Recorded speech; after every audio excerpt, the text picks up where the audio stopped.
Dear students, welcome to kids measures. 2024 की I think ये last vacancy होगी और ये वैकेंसीज आई हैं बैंक ऑफ बड़ौदा की तरफ से और यहाँ पे स्पेशलिस्ट ऑफिसर की वैकेंसीज निकली हैं। अगर मैं आईटी ऑफिसर की बात करूं तो आईटी ऑफिसर में तकरीबन 185 के अराउंड वैकेंसीज हैं, जो कि अच्छा नंबर है, लेकिन सारी की सारी एक्सपीरियंस बेस्ड हैं। तो इसीलिए जिन स्टूडेंट्स के पास एक्सपीरियंस है तो वो इस वीडियो को आगे देख सकते हो, जिनके पास एक्सपीरियंस नहीं है उनके लिए अभी ये वीडियो जो है वो काम की नहीं है। तो इसीलिए जिन स्टूडेंट्स के पास ऑलरेडी एक्सपीरियंस है, 1 साल का है, 3 साल का है, 6 साल का है, क्योंकि यहाँ पे एक्सपीरियंस भी अच्छा खासा मांगा हुआ है, तो आपके लिए मैं बता दूं कि भैया 28 तारीख से इसकी रजिस्ट्रेशन जो है वो स्टार्ट हो जाएगी। 17 जैन तक इसकी वैकेंसीज जो है वो आप अप्लाई कर सकते हो। तो यहाँ पे थोड़ा ध्यान से करना, क्योंकि इन्होंने बहुत अलग अलग कैटेगरी में वैकेंसीज निकाली है। मतलब ऐसा नहीं कि सीधा लिख दिया आईटी ऑफिसर इतनी वैकेंसीज, नहीं, इन्होंने उसके अंदर पूरा बाइफरकेशन किया हुआ है। तो आपको अच्छे से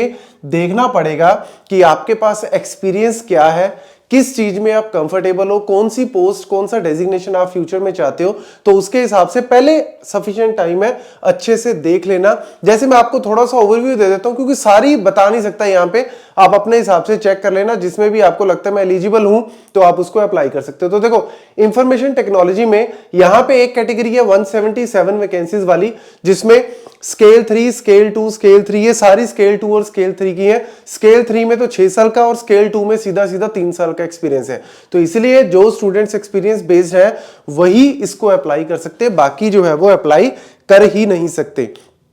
तो यहाँ पे चाहे ETL है, क्लाउड है, AI है, सीनियर AI है, API डेवलपर, इस तरीके से मल्टीपल कैटेगरी में आती हैं। और इसके अलावा जैसे ये वाली सारी इंफॉर्मेशन टेक्नोलॉजी में इतनी सारी जो है वो अलग अलग कैटेगरी है, तो आप अपने हिसाब से जिसमें भी आपको लगता है कि मैं एलिजिबल हूं तो आप अप्लाई कर सकते हो। सिर्फ थोड़ी सी आई थिंक 6-7 जॉब्स हैं, 6-7 वैकेंसीज हैं, जिसमें स्केल 1 की निकली है, जहां पे सिर्फ 1 साल का एक्सपीरियंस चाहिए, बट उसमें number of vacancies I think 6-7 है, वो आप चेक कर सकते हो यहाँ पे। लेकिन मेन अगर मैं बात करूं तो मैक्सिमम आपकी सारी की सारी वैकेंसीज जो है वो एक्सपीरियंस बेस्ड भी है, और साथ ही साथ इसका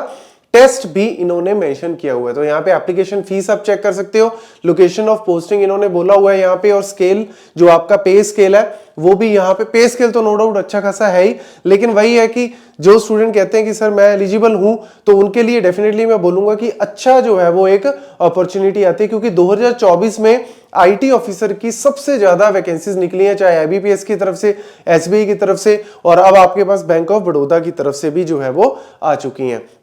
यहाँ पे आपका ऑनलाइन टेस्ट जो है वो इन्होंने मेंशन किया हुआ है कि ऑनलाइन टेस्ट में आपका same reasoning, English, quantitative aptitude और प्रोफेशनल नॉलेज का है। जैसे SBI का एग्जाम हुआ था, सेम SBI के एग्जाम की तरह ही इन्होंने भी अपना एग्जाम रखा हुआ है, जहां पे रीजनिंग, इंग्लिश और एप्टीट्यूड, ये जो 3 पोर्शन है ये आपके जो है वो क्वालिफाइंग इन नेचर है, लेकिन ये वाला जो प्रोफेशनल नॉलेज है जिसमें कंप्यूटर साइंस का सारा पोर्शन, वो वाला आपका जो है वो मेरिट में काउंट होगा। तो ऑब्वियसली आपको एक बार में ही सारा पेपर देना है, तो आप इसको अच्छे से प्रिपरेशन जो है वो करनी बहुत जरूरी है, क्योंकि यहाँ पे 75 मिनट्स में 75 क्वेश्चन, और इस 75 मिनट में आपको ये वाले 75 क्वेश्चन प्रोफेशनल नॉलेज वाले करने पड़ेंगे, जो कि 150 नंबर के। तो ये आपको जो है वो अच्छे खासा जो है वो प्रिपेयर करना पड़ेगा, लेकिन सिलेबस वही होगा आपका, जैसे SBI या IBPS में जो होता है सेम वही आपके कोर सब्जेक्ट्स इसके अंदर होंगे, लेकिन वही है कि आपको प्रिपरेशन जो है वो नो डाउट अच्छे से करनी पड़ेगी। तो जो स्टूडेंट भी एलिजिबल है डेफिनेटली इस पोस्ट के लिए अप्लाई कर सकते हैं, लेकिन वही है,